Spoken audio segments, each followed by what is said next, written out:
नहीं था। टेक्नोलॉजी और साइंस की तो बात ही छोड़ दीजिए, बहुत पिछड़े हुए हम देश थे। मतलब अभी तो हम जो है कि पैरों से चलना सीख ही रहे थे। उस वक्त भी जब अनाज नहीं था खाने के लिए, उस वक्त भी इस देश की रीढ़ सीधी रखी थी इस देश के प्रधानमंत्रियों ने। इस याद कीजिए नेहरू का समय, उस वक्त जबकि हम खाने के लिए मोहताज थे, अनाज नहीं था, लेकिन हमने अपनी अस्मिता से, अपनी आत्मसम्मान से समझौता नहीं किया, रीढ़ सीधी खड़ी रखी। नॉन अलाइंड मूवमेंट, गुट निरपेक्ष आंदोलन के हम नेता थे, फाउंडर मेंबर्स थे। हम 3 फाउंडर मेंबर्स में से हम एक थे।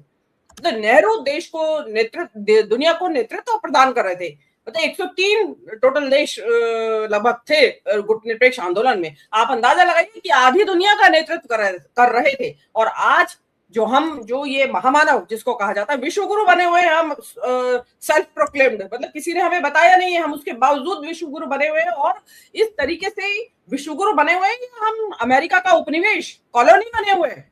मतलब अमेरिका बताएगा कि बैठ जा, बैठ गई, खड़ी हो जा, खड़ी हो गई, वो गाना है ना फिल्म का।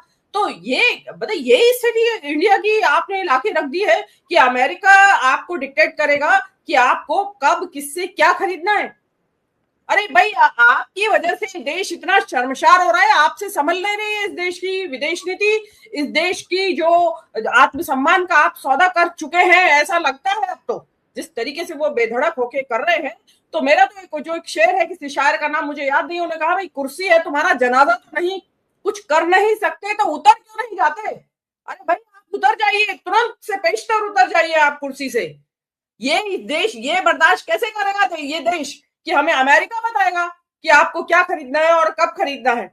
मतलब मोदी जी ने किस चीज क्या क्या ये जो पनडुब्बी, वो जो जहाज डुबाया गया है, उसका इनाम मिला है क्या मोदी जी को, ये कि चलिए आपको दे देते हैं, आपने सो कॉल्ड आपकी, हम तो ऐसा ही मानेंगे क्योंकि सरकार की तरफ से कोई क्लैरिफिकेशन आ नहीं रहा है, कोई एक्सप्लेनेशन दे नहीं रहे हैं।